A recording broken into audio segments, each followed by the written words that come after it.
Alright, so we're going to go through the front flip. So this is actually quite a hard move, but I'm going to keep it in the beginner tutorials because it fits nicely with the back flip. It's actually much harder than a back flip, but psychologically it's much easier. So we're going to go through a couple of stages.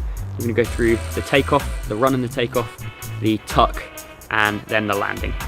Alright, so first things first, if you do this move a lot, it will probably start to hurt your shins quite a bit. And your ankles, so make sure you warm those up and roll those out before you get started. So we're going to go over the run first of all. So you're just going to do a normal jog here, and at the moment you want to take off the front flip, you're going to do a hop on one foot. So I hop on this, my right foot, and your feet are going to come together. So I'll show you that again. Hop. Now, one of the most common mistakes with this hop is that people do it really high. You need this hop to be as low to the ground as possible. So here's the wrong way to do it, and here's the right way to do it. One important thing about that hop is when you do it, you want to put your feet in front of your body, in front of the momentum. That's going to kill the horizontal momentum and turn it into vertical momentum. It's almost like a ball hitting an angle. It's coming across horizontally. When it hits that angle, it's going to transfer into upwards momentum. The faster that you're moving across, the bigger this angle needs to be. So the faster you run, the further in front of yourself your legs will need to go, and that will give you more height. So I'll run a bit faster this time.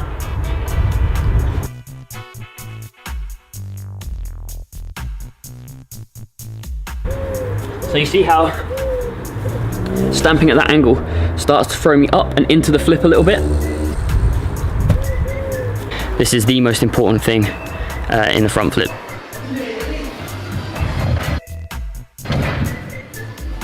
Alright, so we'll move on to the actual flip now. So as you saw in that last example where I hit the ground, my body started to pull forward due to the fact I hit the ground at an angle. Your cue to initiate the tuck is when your body hits vertical, and your body should also hit vertical at the peak height of your jump. Now, the most important thing about the arms is to have them up on takeoff, and then as you come up into the air, you're going to pull your arms down and tuck.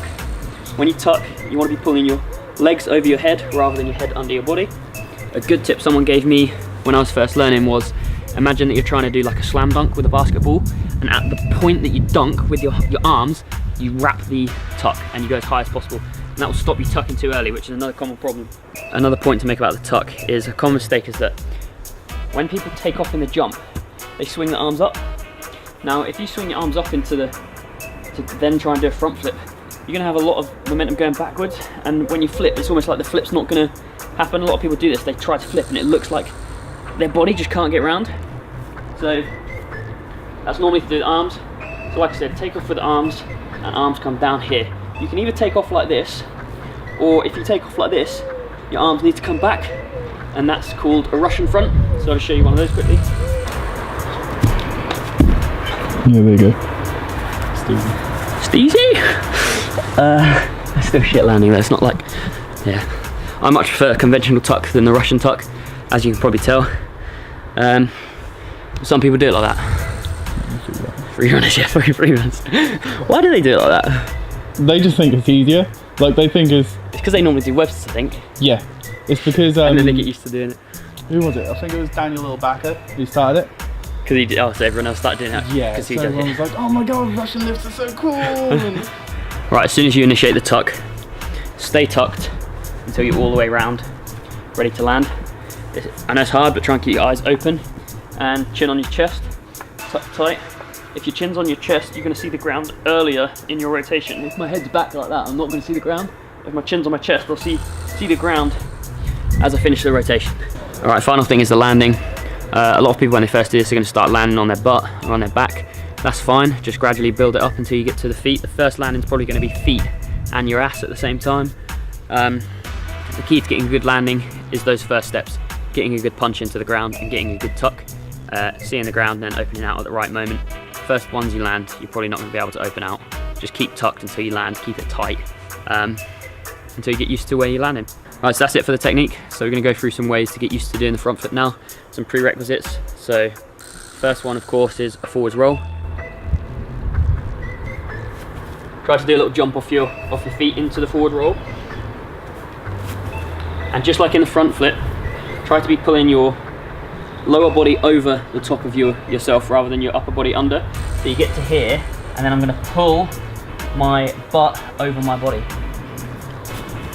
Try and also get tight into a tuck. So into a tight tuck, it's gonna help when you actually go for the front flip. If you have a gymnastics center and some mats, you can do like a little jump into this roll and land on your back and go a little bit more each time till you start landing more on your butt or your feet, and then you can start doing it from the full jump, and that should help a lot.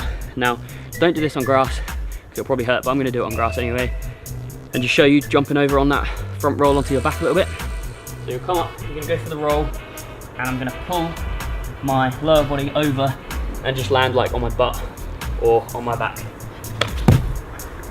That's all that's gonna happen if you bail. It's not gonna be too bad, but it's just gonna teach you to get round. So as you saw, that was pretty much on my butt. As you start pulling a harder tuck, you can get round probably to like your feet and butt. And as you can see, that's from no run at all. You then add a good run onto that, a good angle, and stamp up, arms coming down, and you should make it no problem. So I hope that's helpful, and see you next time.